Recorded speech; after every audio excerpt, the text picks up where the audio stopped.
এই ভালো এই খারাপ গল্পের অষ্টম অংশ। আরও কয়েকটা দিন কেটে গেছে বাংলায়। পুরো বাংলো আর বাংলো ভর্তি মানুষ একদিকে, তিথি আর তার বাচ্চা অন্যদিকে। মা ছেলের হাসাহাসি পাগলামি দেখে সবার মন ভালো না হয়ে যাবে কোথায়। ডোডো দ্রুত হামাগুড়ি দিতে জানে। তিথির পিছু পিছু এমন দ্রুত হামাগুড়ি দিয়ে ছুটে পাগলা ষাঁড়কেও হার মানাবে। তারপর ধরতে পারলে খামচি দিয়ে নিজের রাগের বহিঃপ্রকাশ ঘটাবে। তিথি পাগলা ডাকলে মাথা ঝুঁকে ক্ষেপে ষাঁড়ের মতো তাকাবে। তিথি হেসে খুন। ঘরের দরজার ওপাশে, জানালার ওপারে আর পর্দার আড়ালে দাঁড়িয়ে আজলান শেখ মা ছেলেকে চুপচাপ পর্যবেক্ষণ করে যায়। তাকে দেখা মাত্রই মা ছেলে এমন সাধু সন্ন্যাসী হয়ে যায় যা পৃথিবীর অষ্টম আশ্চর্যকেও হার মানাবে। বিদায়বেলা ঘনিয়ে আসতেই জাফর আহমেদ বললেন, আইজার বিয়েতে আমরা দাওয়াত না দিলেও যাচ্ছি। আর হ্যাঁ, ওদের বিয়ের পর আবারও এই বাংলায় দাওয়াত। বৌমার কিন্তু বেশ লেগেছে এই বাংলায় থাকতে, তাই না বৌমা? তিথি মাথা দুলিয়ে সম্মতি জানালো। আজলান বলল, সে দেখা যাবে টাবে পরে। বৌমা, তোমাকে বলছি, যখনই মন খারাপ হবে এই মশামাছির আকড়ায় চলে আসবে। মশামাছিকেও কিন্তু তখন বন্ধু মনে লাগবে। তোমার জন্য সব সময় এই বাংলোটা খোলা। তিথি বলল, আপনারা কিন্তু আগে ভাগে চলে যাবেন। মা, তুমি কিছু বলো আন্টিকে। তাহেরা বেগম বললেন, বাড়ির বউ দাওয়াত দিয়েছে, এতেই হয়েছে, ওনাকে আর বলতে হবে না, আমরা যাব। কিন্তু ডোডো বাবু চলে যাচ্ছে দেখে ভীষণ মন খারাপ হচ্ছে। ডোডো আইজার কোলে বসে চুপচাপ সবাইকে দেখে যাচ্ছে, যেন মনোযোগ দিয়ে সবার কথা শুনছে সে। তাহেরা বেগম তাকে কোলে নিয়ে নিল। ডোডো ওনার কোলে বসে তাকালো, ডাকলো দাদা। সবাই হাসলো। তাহেরা বেগম তার গালের সাথে গাল ঠেকিয়ে বলল, দেখেছ, আরো মায়ায় ফেলছে দাদা ডেকে। আবার এসো দাদু ভাই, তোমরা মা ছেলেকে রেখে দিতে ইচ্ছে করছে আমার। তাহেরা বেগম আর জাফর আহমেদের কাছ থেকে বিদায় নিয়ে সবাই গাড়িতে উঠে বসলো। শাইলাকে আর পারিশ্রমিক দিয়েছে আজলান। শেখ বাড়িতে পৌঁছানোর ঘণ্টাখানেকের মধ্যেই রমলা চাচি এসে হাজির, সাথে মিষ্টি নিয়ে এসেছেন। ওনার মেয়ের বিয়ে ঠিক হয়েছে। তিথিকে দেখে বুকে টেনে নিয়ে বলল, আমার মাইয়ার বিয়ের তোমরা থাকবা, আমার ডোডো ভাইও যাবে। তুমি আসছো শুনে চইলাইছি। বলছিলাম কি, তোমার জামে এখন সুস্থ হয়েছে তো? তিথি বলল, তুমি গিয়ে জিজ্ঞেস করো, আমি কেমনে কইতাম? তুমি যাওয়ার পর আমি তারে কত কথা শোনাইছি জানো। জীবনেও তার সামনে দাঁড়ায়া কথা বলছি আমি। সেই দিন গায়ে মনে হয় ভূত ভর করেছিল। কথা শোনাইয়া মুখ ঝামটা দিয়া চইলা গেছি। বলছি আর জীবনেও আসমু না এই বাড়িত। তুমি কি তার লগে কথা কও না? কথা কইলেই তো বলবো। রমলা চাচি ভ্রু কুচকে চেয়ে রইল। বলল, আচ্ছা, পরে কথা বলবো নে, যাও বাচ্চা নিয়ে ঘরে যাও। তিথি সোফায় বসে থেকে জবাব দিল, এখন ঘরে যাওয়া মানা, পরিষ্কার করছে, অনেক ধুলো জমে আছে। রমলা চাচি মুখ বেঁকিয়ে বললেন, তোমার জামাইটা একটা বদ্ধ পাগল বউ, বুঝলা বউ, মাথা খারাপ ছেলে। মানুষ এত জার্নি করে বাড়িতে আইসা একটু আরাম করে, আর তোমার জামাই করতেছে ঘর পরিষ্কার। তিথি বরকাটা খুলে কোলের উপর নিয়ে চুপ করে বসে রইল। আজলান কাশতে কাশতে এলো, ডোডোর উদ্দেশ্যে বলল, ডোডো ঘরে আসতে পারো এবার। ডোডো মিষ্টি খাচ্ছে বসে বসে, বাবার কথা শুনে চোখ তুলে চাইল, হাতের মিষ্টি বাড়িয়ে দিল বাবার দিকে। তিথি তাকে কোলে নিয়ে ঘরে চলে যেতে যেতে বলল, মানুষ কি পাগল হয়েছে যে তোর লালা খাবে? পাগল তো আমি। ডোডো হাঁ করে চেয়ে রইল মায়ের মুখের দিকে। তিথি অবাক। আজকাল হাঁ করে মুখের দিকে তাকিয়ে থাকে। কথা শুনে সে কি বোঝে আল্লাহ জানে। আজলান টি টেবিলে মিষ্টির কার্টুন দেখে বলল, মা, মিষ্টি কে এনেছে? রমলা চাচি হেসে বলল, আমি আনছি বাবু, ওই আমার রুম্পার বিয়া ঠিক হয়েছে তো তাই। আজলানের ভ্রু কুঁচকে গেল। রমলা চাচি অপ্রতিভ হেসে বলল, মিষ্টি খাইবা এখন নাকি গোসল কইরা খাইবা? আজলান কেসে বলল, ছেলে কি করে ভালো করে জেনে শুনে দিচ্ছ তো। রমলা চাচি ভরকে গেলেন, আবার রুম্পার বিয়ে ভেঙে দিবে না তো? আমতা আমতা করে বললেন, পোলা ভালা, পাইপ ফিল্টারের কাজ করে, পয়সা কামাই ভালো। পয়সা তো এখন ভিক্ষুকও কামায়। ছেলের আকপিস কোনো ভালো মন্দের রেকর্ড আছে কিনা দেখেছ? বিয়ে একবারই হয়। রমলা চাচি হেসে বললেন, না না, ছেলে বড় ভালো। রুম্পার পছন্দ করছে স্কুলে যাওয়ার সময়। ওর বয়স 18 হয়েছে। হয়েছে 19-এ পড়ছে। বিয়াতে তুমি যাইবা না? যাব। ছেলে কি কি নিচ্ছে? তেমন কিছু না, 2 পদ ফার্নিচার আর 400 বউরাতি। আশেপাশের মাইয়াদের বিয়া দিতে আরো বেশি খরচ লাগছে। সেইখানে রুম্পার জামাই তেমন কিছু নিতাছে না। টাকা পয়সা জোগাড় হয়েছে হয়েছে 1,00,000 আমার মামাতো ভাই ফুফাতো ভাইরাও দিতেছে সামর্থ্য অনুযায়ী। কোনো মতে হাতে তুলে দিতে পারলেই হলো। আজলান বলল, রুম্পার বাবা ভাইকেও নাই, সেটা জেনেও এত কিছু দাবি করলো কেন? রমলা চাচি ভরকে গেলেন। আম্বিয়া বেগম এসে বলল, এ রমু, রুম্পার বিয়েতে কি চাস তুই?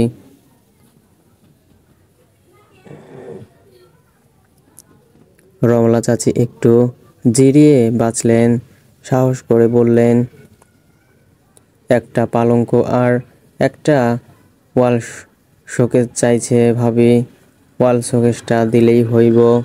আম্বিয়া বেগম বললেন, আচ্ছা, ওটা আজলান দিবে। তোর বড়বাবুর কাছ থেকে কিছু চাস? দিবে?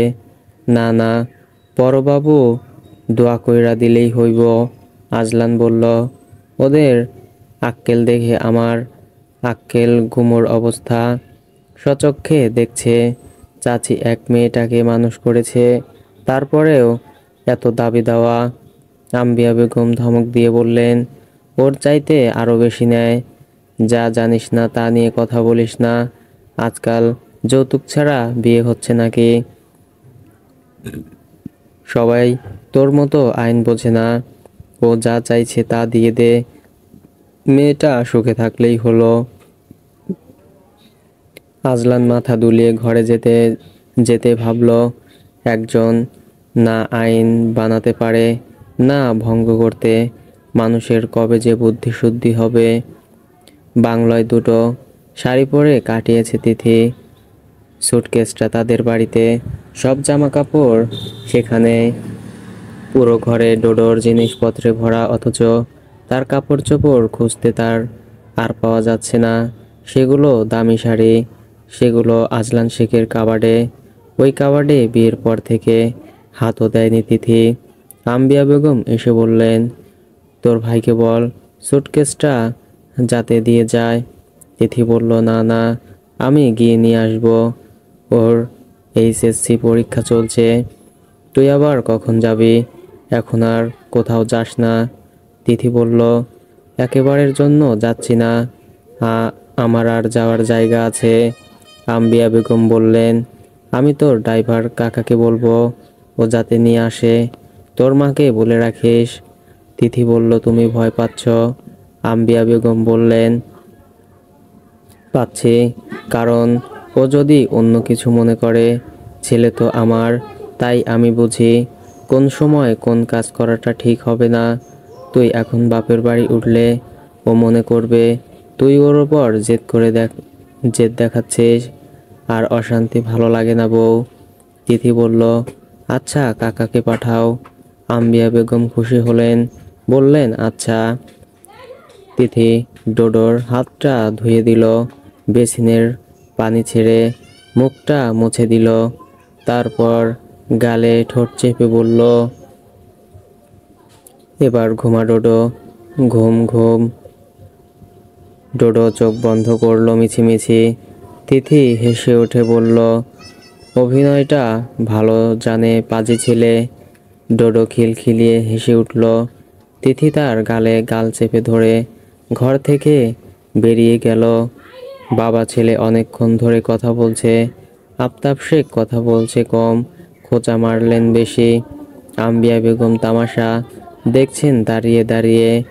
আজলান যদি বলে, আপনার মেয়ের বিয়ে নিয়ে কি ভাবছেন, তিনি উত্তরে দেন, সে আমার মেয়ে, কম তোমার বোন বেশি। যাকে পছন্দ করেছে সে আমার পরিচিত কম, কিন্তু তোমার পরিচিত বেশি।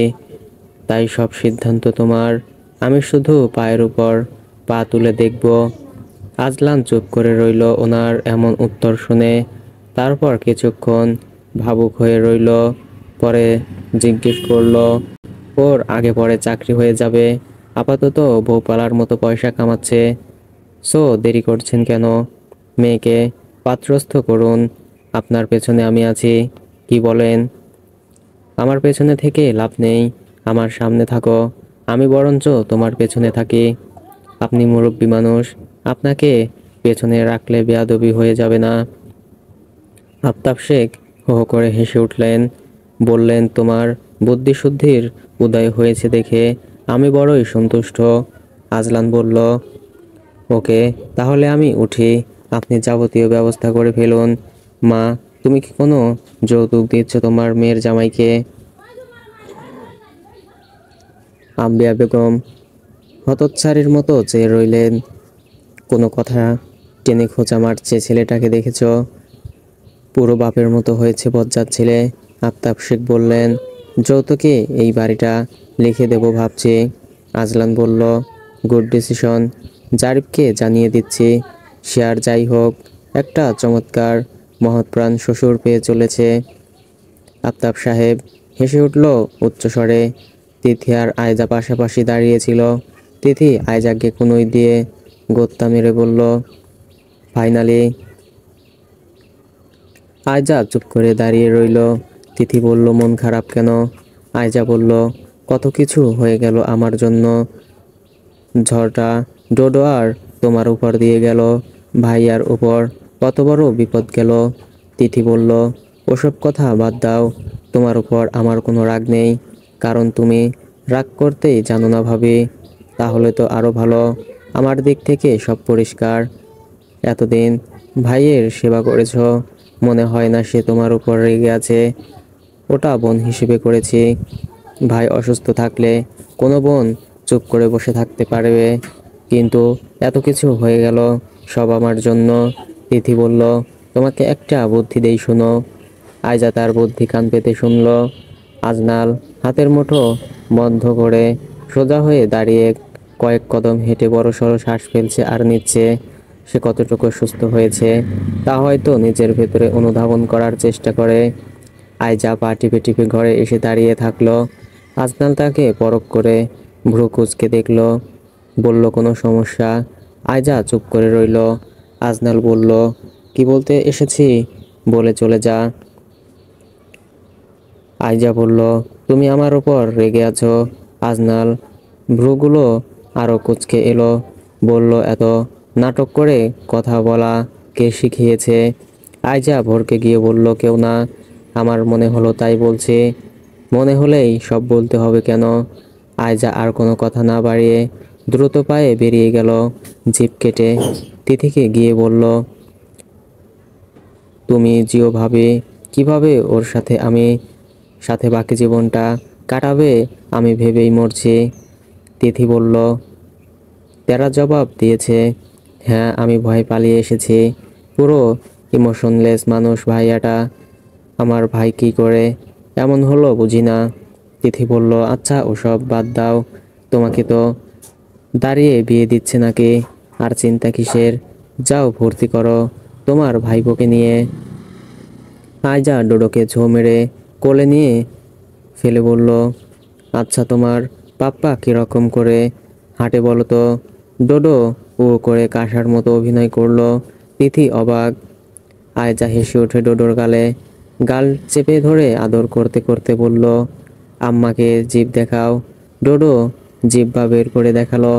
তিথি হাঁ করে চেয়ে রইল, কপাল চাপড়ে বলল, তোর সভ্যভাব বলবে এসব আমি শিখিয়েছি। আইজার বিয়ের কথাবার্তা এক বৈঠকে সেরে নিয়েছে আজলান। সে এত ঘুরিয়ে পেঁচিয়ে কথা বলা পছন্দ করে না। জারিফের বাবার গ্রামের বাড়িতে বাড়িঘর আছে। ওনারা বংশধর মানুষ, কিন্তু অভাবের তাড়নায় চাকরি খুঁজতে গিয়ে শহরে ওঠার পর আর গ্রামে ফিরতে পারেননি। বড় ছেলেকে উচ্চ শিক্ষিত করিয়েছেন। ছোট ছেলেটা এখনও নবম শ্রেণীতে পড়ছে।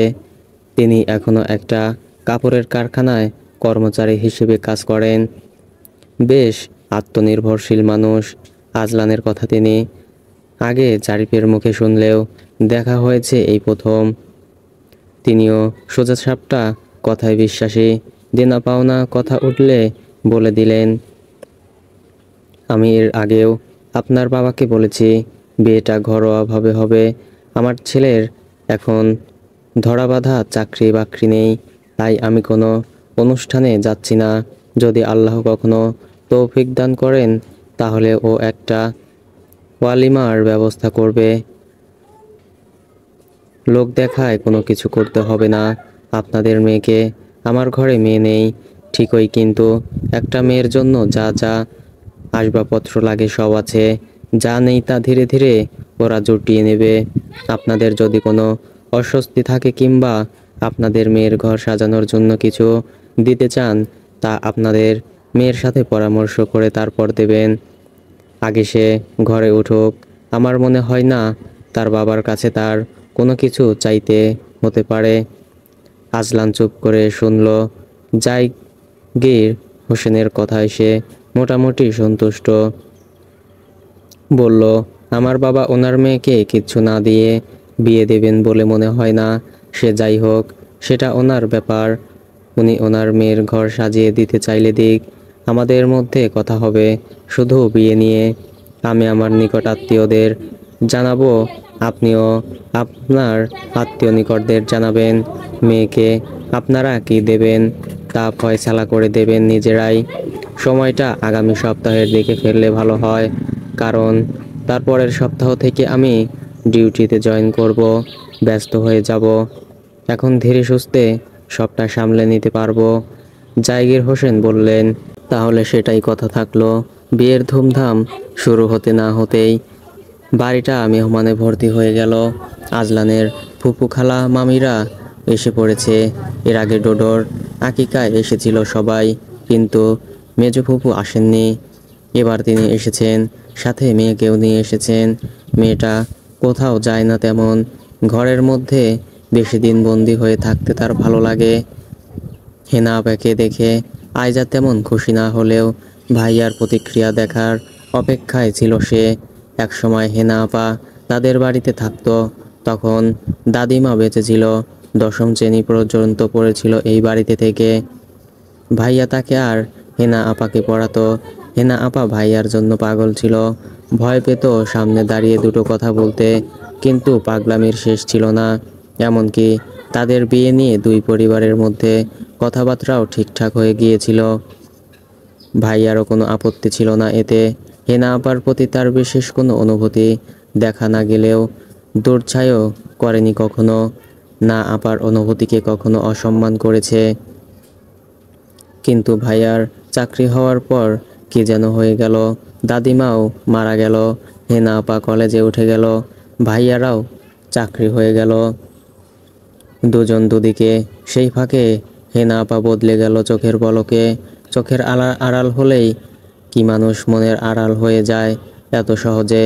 কত সহজেই হেনা আপা অন্য একজনকে ভালোবেসে ফেলল। এটা আদৌ কি ভালোবাসা ছিল নাকি মোহ? কত সহজেই হেনা আপা সেদিন বলে দিল, ওর মতো রোবটের সাথে সংসার করতে পারবো না আমি। আমি এর চাইতে ভালো কাউকে পেয়েছি, বেটার কাউকে জীবনসঙ্গী করার রাইট আমার আছে। আমি এবার উপলব্ধি করেছি, আমি একদিন আবেগের বশে পাগলামি করেছি, কিন্তু ভেবে দেখেছি তোর ভাইয়ের সাথে সংসার করা অনেক কঠিন।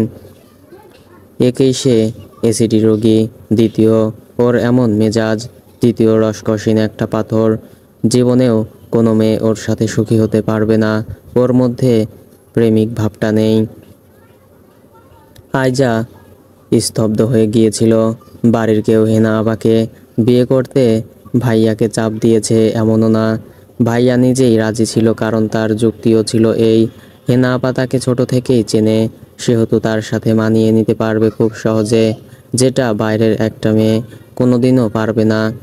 কিন্তু হেনা আপা তার এই ভরসা বিশ্বাসের মূল্য দেয়নি, বরঞ্চ তার পাগলামি আবেগ সব কিছুকে মিথ্যে প্রমাণ করে বিয়ের সপ্তাহখানেক আগেই সে প্রেমিকের হাত ধরে পালিয়ে গেল। কিন্তু কপালে সুখ হয়নি। শ্বশুর শাশুড়ি ননদ ননসের অত্যাচারে বেহাল দশা তার। পালিয়ে বিয়ে করায় কেউ ন্যূনতম সম্মান দেয় না, স্বামীও গায়ে হাত তুলতে দুবার ভাবে না। এখন 4 মাস হয়েছে বাপের বাড়িতে এসে উঠেছে, স্বামী একবার খোঁজও নেয়নি। মেজ ফুপু এখন এই দুঃখে মরে যান। এটা তো পুরো রসগোল্লা। কি নাম রে ওর? শেখ তাসদিদ আইজান। ওর মা ডোডো ডাকে, এখন আমরাও ডাকি। ডোডোকে আদর করে দিল হেনা, বলল ওর মাকে তো দেখিনি। আইজা বলল কাজ করছে, রান্নাঘরে চলো। হেনা বলল না থাক, এখানে এলে দেখব। ঘরে বসে থাকবে? হ্যাঁ, এক একজন এক এক কথা বলছে, বাদ দে। আইজা ডোডোকে আদর করতে করতে বের হয়ে এলো। আম্বিয়া বেগম তাকে চুপিসারে বললেন, তোর মেজো ফুপুর আঙ্কেলটা দেখেছিস? এমনিতেই চ্যাটাং চ্যাটাং কথা বলে, তার উপর মেয়ে একটা এনেছে, ওই মেয়ের মুখ দেখতে ইচ্ছে করে না আমার। আইজা বলল, আহা এসব বলো না তো, ভাবিকে সরিয়ে রাখো ফুপুর সামনে থেকে, কখন কি বলে বসে। দেখছি। তরতর করে হেঁটে রান্নাঘরে চলে গেলেন আম্বিয়া বেগম। তিথি মেহমানদারি করছে, যেন সবাই তার ঘরের মানুষ। কেউ কেউ খোঁচা মেরে তার বাপের বাড়ির কথাও জানতে চাইছে। কিছুদিন আগে বাড়ি ছেড়ে চলে গিয়েছিল, সে কথাও জানতে চাইছে। আরও কত শত কথা। তিথি হাসি মুখে উত্তর দিয়ে যাচ্ছে। আম্বিয়া বেগমের গা জ্বালা করছে। বিরক্ত হয়ে নিজের বোনকে বললেন, এত কথা বলিস না তো, ওর বাচ্চাকে খাওয়ানোর সময়টুকু পাচ্ছে না সকাল থেকে। এই বউ, তুই যা আমার নাতিটাকে খাইয়ে দিয়ে আয় আগে। আইজার কোলে চেঁচাচ্ছিল। তিথি চায়ের কাপগুলো ধুয়ে বলল, আচ্ছা যাচ্ছি। মেজো ফুপি চা খায়নি, ঠান্ডা হয়ে গিয়েছে, ফুপুকে একটু নিমকি চা দাও। মেজো ফুপু বললেন, আর দিতে হবে না, আমাদের তোষামোদি করতে হবে না অত, বাপের বাড়িতেই তো এসেছি, নিজে করে খেয়ে নেব। আম্বিয়া বেগম মুখ বাঁকালেন আড়ালে। তিথি ডোডোকে খাওয়াচ্ছিল। আইজা হেনাকে নিয়ে তখনই ঘরে প্রবেশ করল। তিথি সতর্ক হয়ে দাঁড়িয়ে যাচ্ছিল। আইজা বলল, সমস্যা নেই, হেনা আপা এসেছে, তুমি তো নাম শুনেছ। তিথি হেনাকে বলল, বসুন। হেনা বসলো। তিথি তাকে আপাদমস্তক দেখে নিল। আইজা তাকে এই মেয়ের ব্যাপারে সব বলেছেন বাংলায় থাকাকালীন। সেদিন বোকা মনা করলে এই ঘর সংসার মেয়েটার হতো। জীবনটা কি অদ্ভুত। আইজা বলল, আচ্ছা তোমরা গল্প করো, আমি আসি। আইজা চলে যাওয়ার পর তিথি আর হেনার মধ্যে অনেক কথা হলো। হেনা ঘরটাতে চোখ বুলিয়ে বলল, পড়াশোনা কন্টিনিউ করেছেন? না, সেকেন্ড ইয়ারের ফাইনাল দেইনি, এবার দেব ভাবছি। ডোডো হাঁটা শিখলে আমার আর সমস্যা হবে না। বাচ্চা তার মায়ের চেহারা পেয়েছে আর বাবার রং। তিথি মৃদু হাসল। ডোডো মুখ বের করে একবার হেনাকে চাইল। হেনা হাসতেই সে আবারও মুখ লুকিয়ে নিল। তিথি বলল, দুষ্টুমি শিখেছে, আপনার ভাইয়ের সাথে দেখা হয়েছে? হেনা চমকে উঠে বলল, না না, হয়নি, হবে আর কি। তিথি হাসল, বলল, কিছু খাননি? খেয়েছি। খিদে নেই তোমার? আসার সময় ভাত খেয়েছিলাম। দুজনের কথার মাঝখানে সোজা ঘরে ঢুকে এলো আজলান।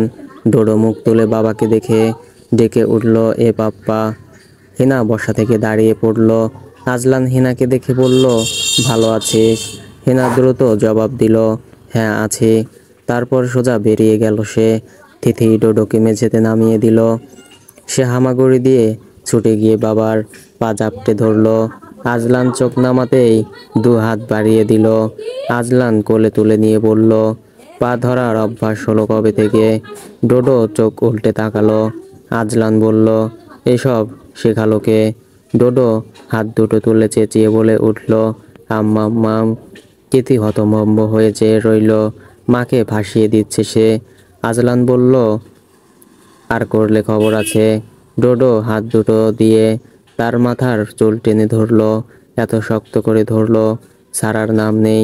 তিথি কাছে গিয়ে ছাড়ানোর চেষ্টা করলো, কিন্তু সে ছাড়লো না। আজলান তাকে বিছানায় ফেলে হাত দুটো শক্ত করে ধরে ধীরে ধীরে ছাড়িয়ে দিয়ে মাথায় হাত চেপে কিছুক্ষণ চুপ করে বসে রইল।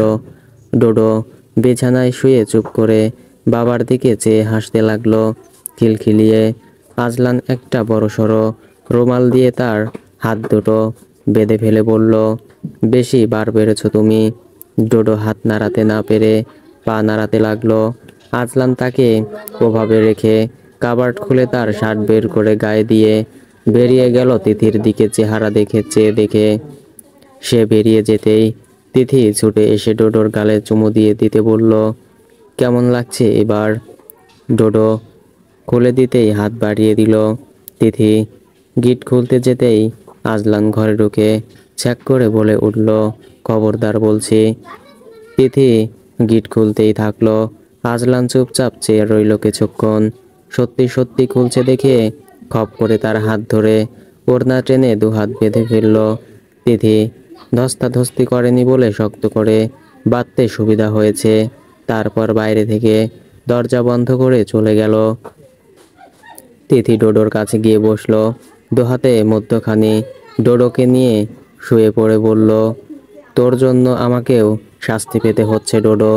ডোডো অসহায় মুখ করে শুয়ে থাকলো। কিছুক্ষণ পর আয়জা এসে দেখলো মা ছেলে দুজনেই ঘুম। সে নাকি সুরে কেঁদে বলল, আমার গায়ে হলুদের দিন মা ছেলে ঘুমাচ্ছে, এখন আমি। তখনই মা ছেলের হাত বাঁধা দেখে হাঁ করে চেয়ে রইল সে। আজলান তার পেছন পেছন ঘরে ঢুকে বলল, ঘুমোক, ঘুম থেকে উঠে বাকি কাজ করবে। আয়জা চুপচাপ বেরিয়ে গেল। আজলান প্রথমেই তিথির হাত খুলতে বসেছিল, ওড়নার গিট খুলতে গেল। তার ঠিক তক্ষুনি ঘুম ঘুম চোখে তিথির মনে হলো যেন ডোডোকে কেউ একজন তার বুক থেকে তুলে নিচ্ছে ধীরে ধীরে। সেই খপ করে আজলানের কলার চেপে ধরে হ্যাঁচকা টান দিল। আজলান মুখ থুবলে পড়ল তার উপর। দুজনের মাঝখানে ঘুমন্ত ডোডো চ্যাপ্টা হয়ে পড়ে রইল। সে ভ্যাও ভ্যাও করে কেঁদে উঠতেই দুজনের হুঁশ ফিরল। আজলানের নাকটা তিথির নাক ছুঁয়ে উঠে গেল। ছাদে গায়ে হলুদের আয়োজন করা হয়েছে। আয়জার কয়েকজন বান্ধবী এসেছে। তারা আর ফুফাতো মামাতো খালাতো ভাইরা মিলে স্টেজ সাজিয়ে ফেলেছে। আজলান জানে এরা এসবে ওস্তাদ। সেখানে যদি কয়েকটা মেয়ে থাকে তাহলে কাজ আরো সহজ। কেক চলে এসেছে, পার্লারের মেয়েও চলে এসেছে। পার্লারের মেয়েদের এনেছে তিথি। আজলান শেখ তা শোনার পর আর কিছু বলার জন্য খুঁজে পায়নি। ডোডো এমনিতেই অন্যদিন খেলনা নিয়ে বসিয়ে দিলে খেলে, আজ মায়ের কোল ছাড়তেই কান্না। তিথি গালে দুটো চড় বসিয়ে দিয়ে বলল, সারাক্ষণ ম্যাঁ করা ছাড়া আর কিছু পারিস না। ডোডো চড় খেয়ে এমন জোরে কাঁদা শুরু করেছে, বিরিয়ানির ডেকচি কাঁপতে থাকা বাবুর্চির সাথে কথা বলতে থাকা আজলান শেখ পর্যন্ত থমকে গেল। আবার হলোটা কি? আম্বিয়া বেগম ডোডোকে কোলে নিয়ে ফেলে তিথিকে বলল, আমি ওর বাপকে দিয়ে আসি, দাও। সারাক্ষণ খাওয়া খেয়ে বেড়ানো ছাড়া আর করছেটা কি? সব আমার উপর দিয়ে যাচ্ছে, সেখানে এসেছে ম্যাঁ করতে। এক চড় দেব। ডোডো ঠোঁট টেনে ফুপিয়ে ফুপিয়ে কাঁদতে লাগলো। তিথি উপহাস করতেই সে আরও জোরে কাঁদতে লাগলো। আজলান এসে বলল, কি হয়েছে, সমস্যা কি? ওকে এভাবে কাঁদাচ্ছ কেন? তিথি মুখ ফিরিয়ে নিল। আম্বিয়া বেগম বললেন, ওর মাকে জ্বালাচ্ছে, ওকে একটু রাগ।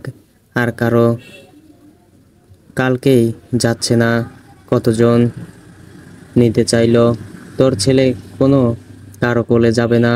আজলান হাত বাড়িয়ে ডোডোকে কোলে নিয়ে বলল। ডোডোর কান্না তারপরেও থামে না। মা তাকে বকেছে, তাই তাকে আদর করে দিতে হবে, তার আগে কান্না থামবে না। আজলান তাকে শান্ত করানোর জন্য হাতের ঘড়িটা খুলে দিল। ডোডো সেটা দেখে কান্না থামিয়ে হাতে নিল।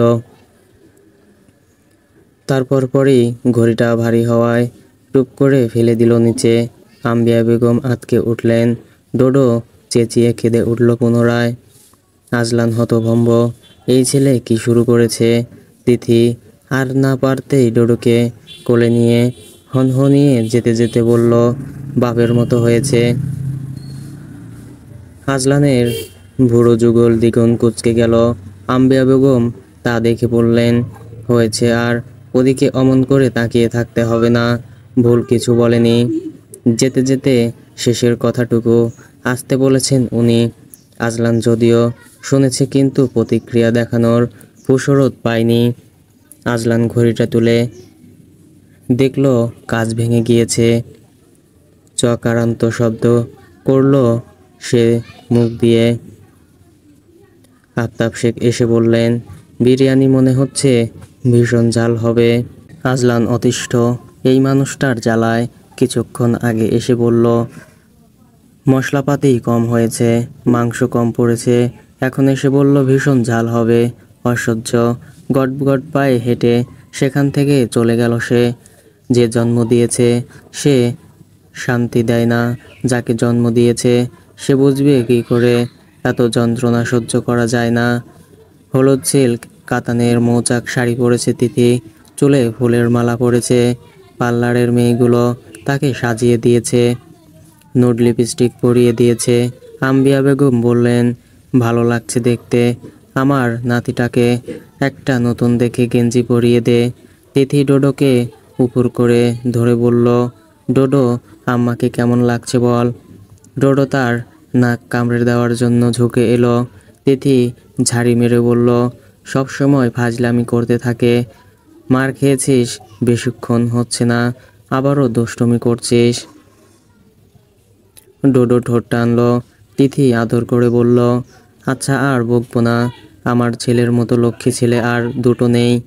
আজলান ডার্ক গোল্ড কালারের একটা পাঞ্জাবি গায়ে দিয়েছে। ডোডোকে একটা ওই রঙের টি শার্ট পরিয়ে, পায়ে জুতো পরিয়ে, মাথায় হ্যাট পরিয়ে দিয়েছে। ডোডো হ্যাট খুলে ছুঁড়ে মারল। আজলান ধমক দিয়ে হাতে একটা ঘড়ি পরিয়ে দিল। তারপর বলল, দুষ্টুমি করলে মারবো আইজান। ডোডো হাতের বাঁধা ঘড়িটা কামড়াচ্ছে। আজলান চিরুনিতে পারফিউম স্প্রে করে চুল আঁচড়ালো। হাতে ঘড়ি পরতে পরতে ডোডোর কাছে এসে দেখল ঘড়িটার মধ্যে অন্য হাতটাও ঢুকিয়ে বসে আছে সে। রাবারের ঘড়ি হওয়ায় হাতটা ঢোকাতে সহজ হয়েছে। আজলান কোমরে হাত দিয়ে ওর দিকে চেয়ে রইল। ডোডো তার দিকে চোখ তুলে চেয়ে রইল। তিথি দরজার পাশে দাঁড়িয়ে দেখল তাদের বাপ ছেলের কাণ্ড। এমনভাবে বাবার দিকে তাকিয়ে আছে, মায়া না লেগে যাবে কোথায়। আজলান কোলে তুলে বলল, এত জ্বালালে আমি যাব কোথায়। ডোডো তিথিকে দেখে ফেলেছে, আম্মা বলে চিৎকার দিল তক্ষুনি। আজলান ঘাড় ফিরিয়ে তাকে দেখল। তিথি মুখ পাশ করে দাঁড়িয়েছে। আজলান ঘর থেকে বের হতেই সে ঘরে ঢুকলো। খাওয়া দাওয়ার পর্ব চুকে গিয়েছে। আজলান যত কেজি চাউল তত কেজি মাংস দিয়ে বিরিয়ানি করেছে।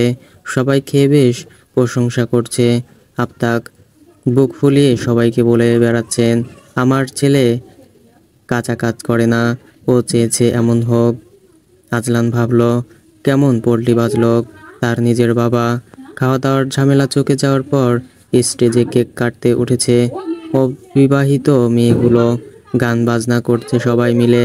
আজলানের এসব পছন্দ নয়, কিন্তু পোলাপানগুলোকে বারণ করতে যেতেই আম্বিয়া বেগম বাধা দিয়ে বললেন, ওরা বিয়ে বাড়িতে ঘুমানোর জন্য আসেনি, আনন্দ করতে এসেছে, খবরদার কিছু বলবি না। আজনাল পেছন থেকে হাত ভাঁজ করে আয়জাকে দেখতে লাগলো। সাজানোর পর তাকে আর চেনা যাচ্ছে না, যদিও শ্বাসটা কুৎসিত হয়েছে। বলতে বাড়িয়ে বলা হবে, কিন্তু নিজের চেহারা বোঝা না গেলে সে যে লাভ কি? আতিফাকে একদমই চেনা যাচ্ছে না। তার উপর খেপে গেলে আতিফা বলল, ভাবির চেহারা তো পাল্টায়নি, আমাদের চেহারাও ওই রকম, তাই চেঞ্জ এসেছে। সবার ফ্রেশ কাটিং একরকম না। আজলান বলল, তোর বর তোকে চিনতে পারছে, এতক্ষণ ধরে এসব সাজছিস সবাই মিলে। আতিফা গাল ফুলিয়ে দাঁড়িয়ে রইল। আম্বিয়া বেগম এসে সবটা শুনে বললেন, তুই তোর বউয়ের পাশে গিয়ে বসে থাকতো, ওদের দেখিস না তুই। আজলান বলল, তোমাদের সাথে কথা বলে কোনো লাভ নেই। তিথি পার্লারের মেয়ে দিয়ে হেনাকেও সাজিয়েছে, সে লজ্জায় বের হচ্ছে না ঘর থেকে। সবাই একই রকম কথা বলছে। তিথি তাকে টেনে নিয়ে এলো, বলল, লজ্জা পেলে সবাই আরও লজ্জা দেবে, ওসব বাদ দেন তো।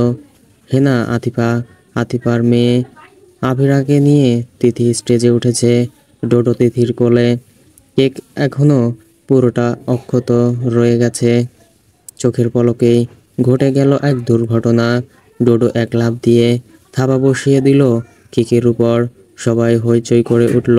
তিথি হাতটা খপ করে ধরে ধীরে সুস্থে বের করে এনে ধমক দিয়ে বলল, এটা কি করলি ডোডো? ডোডো কেক মাখা হাতটা মায়ের দিকে বাড়িয়ে দিল। তিথি হাতটা থেকে কেক নিয়ে বলল, তোর ফুফুকেও দে। ডোডো আয়জার দিকে হাত বাড়িয়ে দিতেই আয়জাও একটু করে খেয়ে তার গালে আদর করে দিয়ে বলল, আব্বা সব শেষ করে দিয়েছে। তিথি তাকে নিয়ে নেমে এলো। ডোডো গালের ভেতরে হাতটা রেখে কেক খেতে খেতে আবারও তিথির দিকে বাড়িয়ে দিল। তিথি বলল, তোর বাপকে খাওয়া, তোর লালা বজ্জাত ছেলে। ডোডো ঠোঁট টানলো। তিথি ওকে নিয়ে নিচে নামতে যাবে, তক্ষুনি আজলান তাকে ডাকলো, আইজান এখানে এসো। তিথি তাকে নিয়ে এলো। আজলান তাকে হাব্বা দিয়ে বলল, দারুণ কাজ করেছ। ডোডো তার কোলে ঝাঁপ দিল। তিথির গালে হাত লাগিয়ে দিয়েছে ডোডো। সে মোছার জন্য নিচে যাওয়ার জন্য রওনা দিতেই আজলান বলে উঠল, হোয়াট ইজ দিস আইজান? তিনি ঘাড় ফিরিয়ে দেখল ডোডো তার হাতটা আজলানের মুখে ধপাস ধপাস মেরে মেরে খেলছে। তিথি ফিক করে হেসে ফেলে আবারও হাসি আটকালো। আজলানের সারা মুখে কেক লেগে রইল। তিথি হাসি চেপে ডোডোকে কোলে টেনে নিয়ে বলল, দারুণ কাজ করেছিস। আজলান তাদের মা ছেলের পিছু পিছু ঘরে চলে এলো। তিথি টিস্যু দিয়ে কেক মুছে নিয়ে আয়নার সামনে দাঁড়ালো। আজলান মুখ ধুয়ে ডোডোর হাতটাও ধুয়ে মুছে দিয়ে বলল, তুমি আজকাল বড্ড পাজি হয়েছ আইজান, এসব যে শেখাচ্ছে তাকে বলে দেবে এর ফল ভালো হবে না। তিথি সাথে সাথে বলল, কার ফল কেমন ভালো হয়েছে দেখতেই পাচ্ছি। আজলান শানিত দৃষ্টিতে তাকালো। তিথি চলে গেল আবারও। আজলানকে আম্বিয়া বেগম টেনে টুনে নিয়ে গেলেন ডোডোকে সহ। কেক কাটার জন্য দুজনকে ঠেলে ঠুলে একসাথে তুলে দিলেন। তিথি ডোডোকে সাবধানে কোলে নিয়েছে, হাতে একটা কমলা ধরিয়ে দিয়েছে। সে সেটা নিয়ে আপাতত ব্যস্ত। আইজাকে কেক কেটে খাওয়ানোর পর আইজা ভাই আর ভাবিকে খাইয়ে দিল, ডোডোকেও খাইয়ে দিল। ডোডা মায়ের মতো আইজার দিকে হাত বাড়িয়ে দিতেই আইজা তার হাতে আদর দিয়ে আমাম করে খাওয়ার ভান করতেই ডোডো খিলখিলিয়ে হেসে উঠল। আজলান দ্রুত পায়ে নেমে আসবে, ঠিক তখনই ক্যামেরাম্যান বলল, ভাইয়া ভাবিকে কেক খাইয়ে দিন, তারপর ভাবি আপনাকে খাওয়াবে। তিথি আর আজলান দুজনেই ভ্যাবাচ্যাকা খেয়ে গেছে। আজলান কেক কেটে অন্যদিকে চোখ রেখে তিথিকে খাইয়ে দিল, কিন্তু সেটা তিথি খেলো না, ডোডো খেয়ে নিয়েছে। আম্বিয়া বেগম ক্যামেরাম্যানকে বলল, বউকে বড় টুকরো খাইয়ে দিতে বলো। ক্যামেরাম্যান বলল, এবার ভাবির জন্য কেক বড় করে কাটেন ভাইয়া। আজলান হতবাক। ডোডো কেক খেতে ক্যামেরার দিকে তাকিয়ে আছে। আজলান পুনরায় কেক কেটে তিথির দিকে বাড়িয়ে দিল। তাকিয়ে রইল ক্যামেরার দিকে, তিথির দিকে ভুলেও তাকালো না। তিথি ঝুঁকে বড় পিসের কেক থেকে একটুখানি খেলো, এমনভাবে খেলো যেন আজলান শেখের হাত তার ঠোঁট লাগতেই আগুনে পুড়ে ছাই হয়ে যাবে। আজলানের এত বড় অপমান সইল না, মুখটা স্বাভাবিক রাখলো বহু কষ্টে। তিথিও কেক কেটে এমনভাবে বাড়িয়ে দিয়েছে, মানুষ ভিক্ষুককেও এর চাইতে যত্ন করে কিছু খেতে দেয়। ক্যামেরার দিকে তাকিয়ে রইল, অথচ হাতটা আজলানের বুকের কাছটায়। আজলান তার হাতটা শক্ত করে ধরে কেক খেল। তিথি প্রাণ যায় যায় অবস্থা। রাক্ষসটা হাতটা এমনভাবে ধরেছে যেন সব অপমানের বদলা নিয়ে নিল। ডোডোর হাতের উপর হাত রেখে তিথি কেক কেটে ছেলের হাতে কেক খেল। ততক্ষণে আজলান নেমে গিয়েছে। তিথির গলা শুনে ঘাড় ফিরিয়ে তাকালো। তিথি ক্যামেরাম্যানকে বলছে, আমার ছেলে আমাকে খাইয়ে দিচ্ছে, এটার একটা ছবি তুলুন। ডোডোর হাত থেকে কেক খেলো তিথি, তারপর গালে আদর করে বলল, আমার সোনা ছেলে। আজলান গটমট পায়ে হেঁটে নিচে চলে গেল। তিথি ডোডোর জন্য একটা প্লেটে কেক কেটে নিয়ে নেমে যাওয়ার সময় আয়জা বলল, ভাবি তুমি কি বলো তো, ভাইয়া অত বড় কেক কেটে দিল, খেলে একটুখানি। ডোডোর হাতে একা একা কেক খেলে ভাইয়াকে দিলে না, ভাইয়া তো রেগে বোম। তিথি বলল, তোমার ভাই ঠান্ডা ছিল কখন? আতিফা আম্বিয়া বেগমকে বলল, দেখলে আম্মা, ও সারাক্ষণ আমার ভাইয়াকে রাগিয়ে দেওয়ার তালে থাকে। আম্বিয়া বেগম বললেন, ও কিভাবে কেক বাড়িয়ে দিয়েছে দেখলি না, ওর কাছ থেকেই তো শিখছে। তোর ভাই ধোয়া তুলসী পাতা নয়। আতিফা বলল, তুমি ওকে মাথায় তুলছো আম্মা, সংসার টিকিয়ে রাখা এত সহজ না, শাশুড়ি হ তারপর বুঝবি। আতিফা তর্কে না জড়িয়ে তার বরের কাছে চলে গেল। ডোডোকে কেক খাওয়াচ্ছিল তিথি, যতটা না খাচ্ছে ততটা নিজের হাতে মুখে লাগিয়েছে ডোডো। মাকেও খেতে বলছে, কত দরদ তার। পাশ থেকে মেজো ফুফু বলল, ছোটটাকে সারাক্ষণ খাওয়াতেই থাকো নাকি, এত খাওয়াও বদহজম হয় না, সেও দেখছি খেতেই থাকে। তিথির মেজাজ সপ্তমে উঠল, সে আশ্চর্য হয়ে বলল, আজব ব্যাপার, আমার ছেলে কি খাবে, কতটুকু খাবে, কখন খাবে, সব আমার ব্যাপার। আমি ওকে দরকার পড়লে একটা বিরিয়ানির ডেকচি পুরো খাওয়াবো, আপনার তাতে কি? সব কথা মুখ বুজে সহ্য করছি বলে, শুনেও না শোনার ভান করে থাকছি বলে, আমার ছেলেকে নিয়ে কথা বললে তা শুনে চুপ থাকবো না? কেমন মানুষ আপনি, একটা বাচ্চার খাওয়ারে নজর দেন। ডোডো মায়ের চিৎকার শুনে কেঁদে উঠেছে। মেজো ফুফু আম্বিয়া বেগমকে উদ্দেশ্য করে বললেন, দেখেছো ভাবি, তোমার ছেলের বউ কেমন সুরে কথা বলে, আমি আগেই ভাবছি এই মেয়ে এত ভালো হয়ে গেল কিভাবে, এখন আসল রূপ বেরিয়ে এলো। আম্বিয়া বেগম বলল, কি হলো রে আবার, কে কি বলছে তোকে? তিথি রেগে ফুঁসছে। মেজো ফুপুর আহাজারি আর বিলাপ শুনে জড়ো হয়েছে সবাই।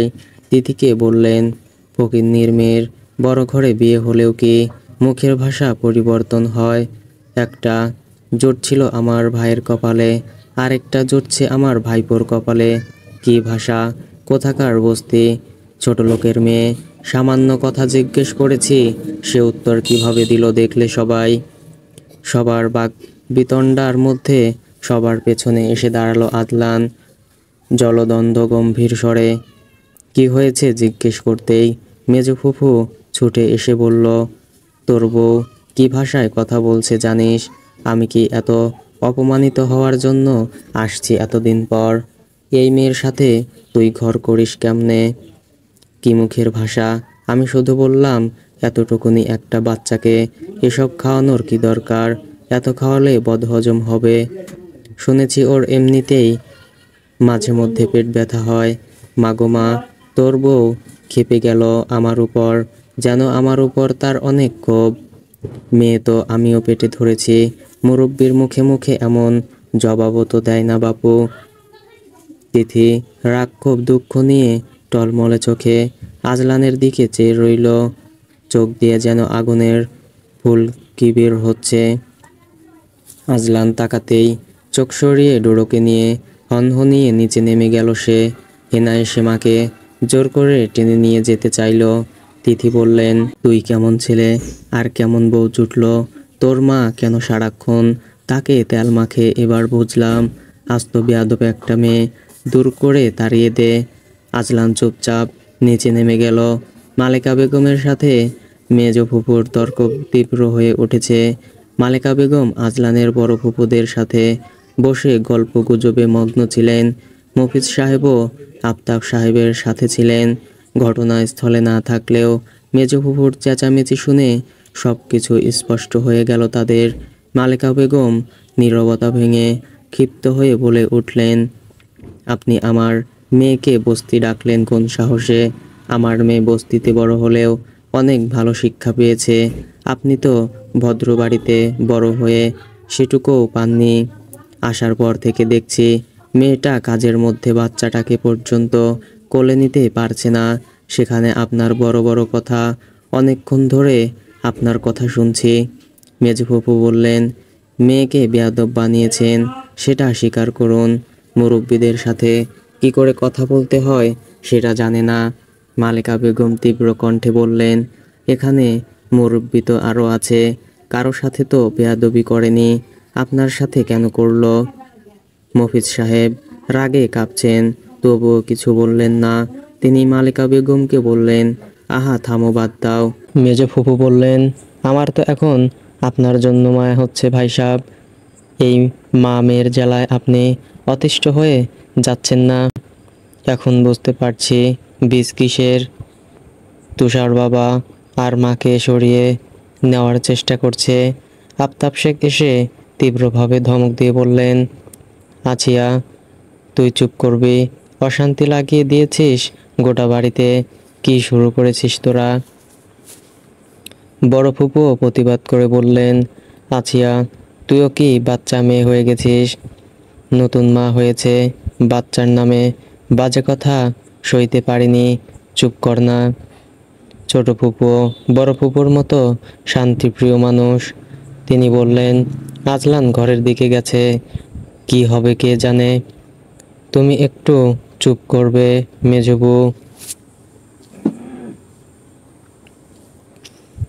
আফতাব সাহেব মালেকা বেগমের উদ্দেশ্য বললেন, বেআইন, মাথা ঠান্ডা করুন। সবাই রেগে গেলে তো হবে না। হেনা, তোর মাকে নিয়ে যা। আসিয়া ঘরে যা। আর কোনো কথা নয়। মেজো ফুপু বিড়বিড় করে বললেন, কোত্থেকে আত্মীয় করেছে আল্লাহ জানে, পুরো ন্যাংটার গোষ্ঠী। তুষার ঘাড় ঘুরিয়ে আছিয়া বেগমের দিকে তাকালো। মালেকা বেগম তাকে টেনে নিয়ে গেলেন। তুষার বলল, আম্মা, আপাকে বাড়ি নিয়ে চলো। এখানে এক মুহূর্তেও থাকবো না আমি। আপাকেও রাখবো না। এখানে সব কটা আপার সাথে খারাপ ব্যবহার করে। আয়জা বলল, তুষার, মাথা ঠান্ডা করো, ভাবির সামনে এসব বলো না। তুষার উত্তেজিতভাবে বলল, আপাকে যা ইচ্ছা তাই বলল ওই মহিলা। দুলাভাইও কিছু বলল না। আপাকে সবাই এভাবে কথা শোনায় নাকি? আয়জা শান্তভাবে বলল, তুমি শান্ত হয়ে বসো ভাইয়া, সব ঠিক হয়ে যাবে। মফিজ সাহেব অস্থিরভাবে পায়চারি করতে করতে বললেন, গোলামের পুত্রা কিছু বলল না আমার মেয়ের হয়ে, ওকে আমি ছাড়বো না। আজলান ঘরে ঢুকতেই দেখতে পেল তিথি ডোডোকে বিছানায় বসিয়ে কাপড় চোপড় গুছিয়ে নিচ্ছে। সে হতবাক হয়ে গেল, মাথায় একাধিক প্রশ্ন উকি দিচ্ছে। কি করতে চাইছে মেহবুব? বিস্ময় ভরা কণ্ঠে প্রশ্ন করল, কি করছো তুমি? তিথি ধীরে ধীরে ঘাড় ঘুরিয়ে তাকালো তার দিকে। তার চোখে যেন রাগের স্ফুলিঙ্গ ছড়িয়ে পড়ছে। এমন দৃশ্য দেখে আজলানের মনে ভীতির শিহরণ জাগিয়ে তুলেছে। আবার বাড়ি ছেড়ে চলে যাবে নাকি? আশ্চর্য। ঠিক তখনই আয়জা আর আম্বিয়া বেগম ঘরে ঢুকে এসে দাঁড়ালো। তাদের চোখে উদ্বেগের ছায়া। ডোডো বিছানায় বসে নিজের ছোট্ট চোখ দিয়ে মা আর বাবার দিকে তাকাচ্ছে। তার সরল দৃষ্টিতেও অস্থিরতা স্পষ্ট। মায়ের চেঁচামেচি শুনে সে ভড়কে গেছে। সে ছোট্ট করে আম্মা ডাকলো। তিথি শুনল না। আজলান এগিয়ে গিয়ে ব্যাগটা কেড়ে নিয়ে বলল, আমার সাথে কথা বলো তুমি। তিথি তার চোখের দিকে তাকালো, বলল, তুমি আমার সাথে একটা কথাও বলবে না? সব সময় আমাকে শাসন করতে চলে আসো, অথচ তোমার বাপের বোনকে কিচ্ছু বলতে পারোনি মুখের উপর। আজলান তাকে শান্ত হতে বলে বলল, বাড়ি ভর্তি মানুষ, এখন কি করব আমি? তিথির চোখে ক্রোধ মিশ্রিত জল। সে ব্যাগটা টেনে নিয়ে বলল, এই বাড়ি ভর্তি মানুষের সামনে তোমার ফুপু আমাকে অপমান করে যা ইচ্ছে তাই বলেছে। আমাকে সারাদিন বলে গেল, আমি কিচ্ছু বলিনি। এখন সাহস পেয়ে আমার ছেলেকে বলছে আমি এক মুহূর্তেও এই বাড়িতে থাকবো না। দরকার পড়লে ভিক্ষে করে খাবো, নইলে চায়ের দোকানে কাজ করে খাবো, কিন্তু তোমার সাথে আমি থাকবো না। আইজা এসে বলল, ভাবি একটু শান্ত হও। ঘরটা থমথমে হয়ে উঠেছে। ডোডোর কান্নার করছে। ছোট্ট হাত দুটো বাড়িয়ে আওয়াজ করে কোলে উঠতে চাইছে সে। তাকে জাপটে চর বসিয়ে তিথি বলল, চুপ করে বস, দরদ দেখাবি না। এখানে কেউ তোর আপন নয়। তুই খাচ্ছিস, এটাতেও অনেকের সমস্যা। তোর মা তো কখনো খাবার দেখেনি, বস্তি থেকে উঠে এসেছে। তুই সেই বস্তির ছেলে হয়ে এত ভালো মন্দ খাবি কেন? ডোডো তার মায়ের চর খেয়ে হাউমাউ করে কাঁদতে শুরু করলো। তাকে কাঁদতে দেখে আম্বিয়া বেগমের দরজের বাঁধ ভেঙে গেল। তিথি চড়া গলায় বললেন, তুই তোর জামাইয়ের উপর রাখছিস ভালো কথা, আমার নাতির গায়ে কেন হাত দিচ্ছিস? এটা কি তোর বাপের বাড়ি থেকে এনেছিস? ডোডোকে কোলে তুলে নিয়ে শান্ত করতে লাগলেন তিনি। আজলান মায়ের দিকে তাকিয়ে শান্ত গলায় বলল, মা, তোমরা এখন যাও, ঘর খালি করো। আজলানের কথা শুনে সবাই ঘর থেকে বেরিয়ে গেল। তিথির রাগ তখনও মাথার ভেতর আগুনের মতো জ্বলছিল। সে সোজা আজলানের দিকে তাকিয়ে বলল, এসব নাটক বন্ধ করো। ঘাড় ধাক্কা দিয়ে তো শুধু আমাকেই বের করতে পারো তুমি। তোমার শক্তি শুধু আমার উপর দেখাও। কারো মুখের উপর দুটো কথা বলার সাহস আছে তোমার? শুধু আমাকে জব্দ করতে শিখেছো। ওই ছোট লোক বস্তি তোমার সাথে থাকবে না আর। দুটো ডাল ভাত আমার জুটে যাবে। আজলান শান্ত থাকার চেষ্টা করলো। সে তিথির হাত ধরে রাখলো। তিথি ঝাঁকিয়ে হাত ছাড়ানোর চেষ্টা করলো। আজলান ধীরে বলল, রাগের মাথায় কোনো সিদ্ধান্ত নিও না মেহবুব। তিথির ক্ষোভ কমলো না। সে আরো জোরে হাত ঝাঁকিয়ে বলল, এতগুলো মানুষের সামনে আমাকে এত কথা শোনালো, তুমি একটা কথাও বললে না। আমি এই বাড়িতে শুধু ভালো মন্দ খাওয়ার জন্য পড়ে আছি। আজলান কণ্ঠ উঁচু করে বলল, কি বলবো আমি? ফুপুকে বের করে দেব, তাও অতগুলো মানুষের সামনে। বিয়েটা চুকে যাক, আমি বলবো ফুপুকে। তিথি ক্ষিপ্ত হয়ে তৎক্ষণাৎ বলল, কি বলবে? আমার বউকে আর বস্তি ডেকো না, এটা বলবে? নাকি আমার বাচ্চার খাবারে নজর দিও না বলবে? কোনটা? আজলান তিথির উত্তেজনা দেখে শান্তভাবে বলল, মেহবুব, তুমি বাড়াবাড়ি পর্যায়ে নিয়ে যাচ্ছ ব্যাপারটা। তিথি চোখ মুছে বলল, আমি চলে যাব আমার ছেলেকে নিয়ে। যাবই। আজলান তার হাত ছেড়ে দিল, চুপচাপ দাঁড়িয়ে রইল। তিথি তাড়াতাড়ি কাপড় চোপড় গুছিয়ে নিচ্ছে। আয়জা ঘরের বাহিরে উকি দিয়ে তা দেখে আম্বিয়া বেগমকে বলল, আম্মা, ভাবি সত্যি সত্যি চলে যাচ্ছে। তার কণ্ঠে কান্না স্পষ্ট। ফুপুর ওপর তার রাগ হচ্ছে। আফতাব সাহেব এসে তিথির পাশে দাঁড়ালেন। তিথি আফতাব সাহেবকে দেখে চুপচাপ কাপড় ভরতে লাগলো।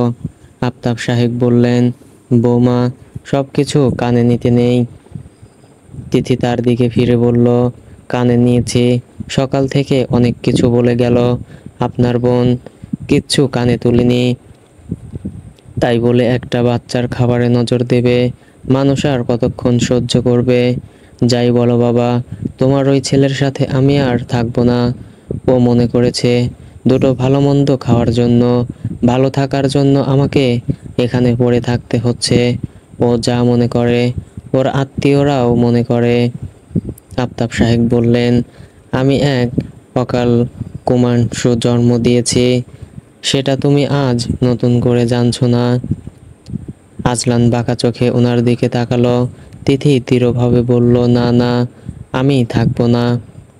আম্বিয়া বেগম হতাশভাবে বললেন, আজলান তুই কিছু বলবি না? ও সত্যি সত্যি চলে যাচ্ছে। আজলান ফুঁসে উঠে বলল, ও চলে যেতে চাইলে আমি কি করব? আমি তো আর ওর মতো হুটহাট সিদ্ধান্ত নিতে পারি না। যেতে পারলে সব মিটে যেত। ও যা চাইছে তা যখন পারছি না, তখন ওর সিদ্ধান্ত মেনে নেওয়াটাই ভালো। তিথির এই অবস্থা দেখে আয়জা তাড়াতাড়ি তার ব্যাগটা কেড়ে নিল। ব্যাগটা বুকের সাথে জড়িয়ে ধরে বলল, ভাবি তুমি এভাবে যেও না প্লিজ। তুমি চলে গেলে এত সব কে সামলাবে? তিথি অশ্রু সংবরণ করে বলল, হ্যাঁ, তোমারও তো একই চিন্তা। ভাবি চলে গেলে এত কাজ কে করবে? এত ঝামেলা কে সামলাবে? ভাবির অপমানে তোমার কিছু যায় আসে না। ছোট লোককে ছোট লোকই তো বলেছে। তিথির চোখ থেকে রাগ মিশ্রিত জলের ধারা গড়িয়ে পড়ল। আফতাব শেখ তিথির এই অবস্থা দেখে মাথায় হাত রেখে বললেন, আমি ওকে বকে এসেছি। ও আমার মা বাবার বেয়াদব সন্তান। আমারও একটা আছে, এমন একটা। কি করব ওদের নিয়ে বলো? আজলান কিছু বলতে চাইলো কিন্তু বলল না। আফতাব শেখ তিথিকে বুঝিয়ে বলল, তুমি যদি এখন চলে যাও তাহলে তোমার জায়গাটা নড়বড়ে দেখাবে সবার সামনে। এটা তোমার ওই বাড়ি। তুমি যদি শক্ত হাতে এই সংসারের হাল ধরো, এরপর থেকে কেউ তোমাকে ছোট লোক বলার সাহস পাবে না। আমরা মরে গেলে তোমার ফুফু শাশুড়িদের তোমার কাছে আসতে হবে। ওদের আর ভাই নেই, ভাইপোর বউ নেই। তিথি দৃঢ়ভাবে বলল, আমাকে আটকে রাখার জন্য এখন এসব বলবেনি। তোমার বোনকে এমনটা বললে সে বলবে এটা তার বাপের বাড়ি। আমাকে বুঝ দিও না। আম্বিয়া বেগম এবার ধমকের স্বরে বললেন, তুই এখনো কিছু বলবি না আজলান? হাজলান এবার ক্ষোভের চাপে রেগে গিয়ে বলল, আশ্চর্য, এখন কি ওর পায়ে ধরতে হবে আমাকে? হাত ধরে অনুরোধ পর্যন্ত করলাম, ও কথা শুনছে আমার কথা। যাক, দিয়ে দাও ডোডোকে। মালেকা বেগম ঘরে প্রবেশ করে বললেন, এই তিথি, বোরকানে তোর আব্বা সিএনজি নিয়ে এসেছে। আম্বিয়া বেগম অসন্তোষ প্রকাশ করে বললেন, আপনিও মেয়ের পাগলামিতে সায় দিচ্ছেন বেআইন। মালেকা বেগম পাল্টা বললেন, কি করব? আপনার ছেলের ওপর যথেষ্ট ভরসা রেখেছি। সে তার বউয়ের অপমান চুপচাপ সহ্য করে বসে আছে। মনে হচ্ছে সে বেশ খুশি হয়েছে। আপনার ননদ আমার সামনে যা যা বলেছে, এসব কি কোনো ভালো মানুষের কথা? আজলান এই মুহূর্তে তার মত পাল্টে বলল, ও কোথাও যাবে না। ও আপনাদের মেয়ে কম, বাড়ির বউ বেশি। মালেকা বেগম তীব্র কণ্ঠে বললেন, বেশি বলেই তো এত কথা শুনিয়েছে তোমার ফুপু। আজলান বলল, ওসব অশান্তি সংসারে হয়েই থাকে। মফিজ সাহেব এসে বললেন, না না, আমরা ওকে রাখবো না। আমরা ওর কথাগুলো এতদিন তোমার বিশ্বাস করিনি, কিন্তু আজ স্বচক্ষে দেখলাম ওকে কিভাবে অপমান করা হয়। ও থাকবে না আর এই বাড়িতে। আমি আমার মেয়েকে নুনে ভাতে খাওয়াতে পারবো। আজলান তিথিকে বলল, মেহবুব, আমি তোমাকে বলে দিচ্ছি, ডোডোকে নিয়ে তুমি কোথাও যাবে না। যদি যাও। তিথি তার পাল্টা প্রশ্ন করলো, যদি যাই? আজলান দাঁতে দাঁত পিষে রেগে শুধু চেয়ে রইল। তার মনের অশান্তি ও বিরক্তি চক্ষু দিয়ে প্রকাশ করতে চাইছে সে। তিথি চোখ সরিয়ে ব্যাগের দিকে হাত বাড়ানোর সঙ্গে সঙ্গে আজলান হনহনিয়ে এগিয়ে এসে তিথির হাত খপ করে ধরে টেনে নিয়ে ঘর থেকে বেরিয়ে এলো। সবাই স্তব্ধ হয়ে গেল। আম্বিয়া বেগমও দৌড় লাগালেন। আফতাব সাহেব দ্রুত পদক্ষেপে এসে আম্বিয়া বেগমের পথ আটকে বললেন, ওদের ছেড়ে দাও। আজলান তিথিকে দৃঢ়ভাবে ধরে ছাদের দিকে নিয়ে যেতে লাগলো। মফিজ সাহেব, মালেকা বেগম এবং অন্যান্যরা হতভম্ব হয়ে দাঁড়িয়ে রইল। তিথি বিরোধিতা করার চেষ্টা করছে, কিন্তু আজলানের শক্তিশালী হাত থেকে তার মুক্তি পাওয়ার সম্ভব হচ্ছে না। আজলানের মুখে ক্রুদ্ধ ভাব ফুটে উঠেছে। তিথির চোখে অসহায়তা ও ক্ষোভের মিশ্রণ স্পষ্ট। সে চেঁচিয়ে যাচ্ছে, তবুও আজলান তাকে ছাড়ছে না। তিথি হার মেনে নিল এক পর্যায়ে। ছাদে এখন কেউ নেই।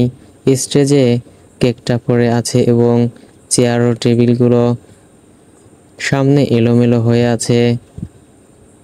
তিথিকে এনে আজলান তার হাত থেকে ছেড়ে দিল।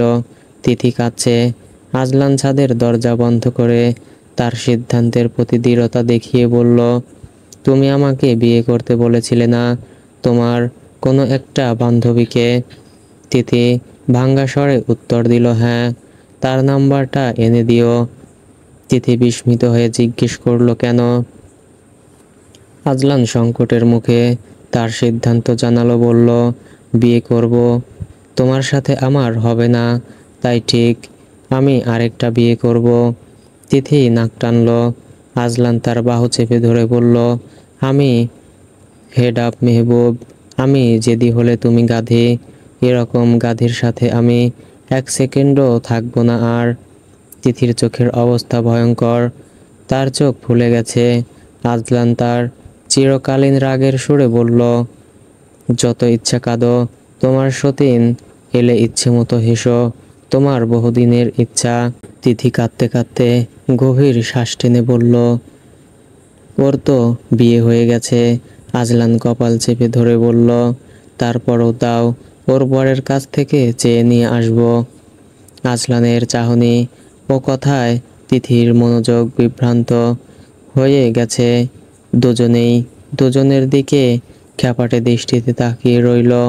হঠাৎ করে মনে হলো দূরত্ব তাদের মধ্যকার স্বাভাবিক সম্পর্কের সেই মিষ্টি নিকটতা হারিয়ে দিয়েছে। যেন সময়ের স্রোতে ভেসে গিয়েছে তাদের প্রণয়ের চিরচেনা স্বামী স্ত্রীর ঘনিষ্ঠতা। দীর্ঘদিন পর একে অপরের মুখোমুখি হওয়ার পর তাদের চোখে চোখ পড়তেই যেন পুরনো দিনের স্মৃতি ফিরে এলো। এক মুহূর্তের জন্য সবকিছু থেমে গেল। আজলান বলল, তোমার সতীন আমার গায়ের উপর পা তুলে ঘুমালে তোমার ভালো লাগবে? খুব লাগবে। তিথির কণ্ঠস্বর ফাঁপা। আজলান তার কোমর জড়িয়ে টেনে এনে বলল, এভাবে টেনে এনে আদর করব, তোমার ভালো লাগবে? খুব মজা লাগবে। আজলান হিংস্র হয়ে উঠে বলল, তোমার কষ্ট হবে না বেয়াদ্দপ? তিথি দৃঢ়ভাবে উত্তর দিল না। কেন? তিথি একটু সময় নিয়ে বলল, আমি মরার আগে তুমি বিয়ে করতে পারলে তবেই তো। আজলান তার মনোরম চোখে অধিকারবোধের চিহ্ন দেখতে পেল।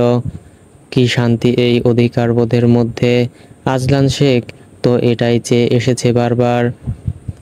নিজেকে সামলে নিয়ে তিথির গালটা মুছে দিয়ে আজলান বলল, সব আটা ময়দা তো ধুয়ে চলে গেল, সে যে কি লাভ হলো?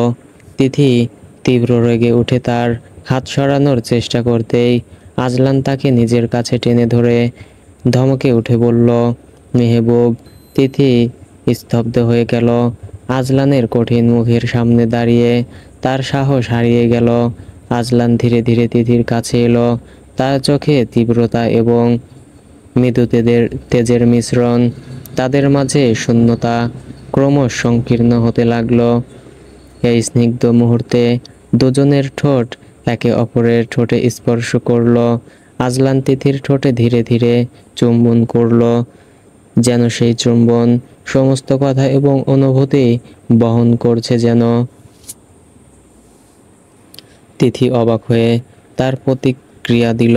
হঠাৎ করেই দুজনেই একে অপরের ঠোঁট কামড়ে ধরল, যেন তাদের ক্ষোভ আর রাগের সমস্ত অভ্যন্তরীণ আবেগ বাইরে বের হয়ে আসছে। চুম্বনের এই অস্থিরতা, ঝগড়ার উত্তেজনা আর অম্ল স্বাদের এক অদ্ভুত মিশ্রণ থেকে তিথি নিজেকে ছাড়িয়ে নিয়ে বলল, তুমি 100টা বিয়ে করো, আমার কোনো আপত্তি নেই। এমন রাক্ষসের মতো কেউ চুমু খায় নাকি? আজলান হতভম্ব। তিথি তার বুকে কিল বসিয়ে বলল, ছাড়ো, চিৎকার করে ক্যামেরাম্যানকে ডাকবো। তোমার ইজ্জতের দফা রফা করতে আমার 2 সেকেন্ড লাগবে আজলান শেখ। আজলান তাকে ছেড়ে দিল নির্লিপ্তভাবে, যেন কিছুই করেনি সে। নিজের ভাব গাম্ভীর্য ধরে রেখে টিস্যু দিয়ে নিজের মুখ মুছতে মুছতে বলল, তুমি ছাদ থেকে নেমে সোজা আয়নার সামনে গিয়ে দাঁড়ালে বুঝতে পারবে কার ইজ্জতের দফা রফা হয়ে গেছে। সো ফ্রেন্ডস, গল্পটি কেমন লেগেছে অবশ্যই কমেন্ট করে জানিয়ে দিবেন এবং ভুল ত্রুটি হলে ক্ষমার দৃষ্টিতে দেখবেন। এবং নিত্য নতুন গল্প দেখতে চাইলে চ্যানেলটি সাবস্ক্রাইব করে পাশেই থাকবেন। ধন্যবাদ সবাইকে।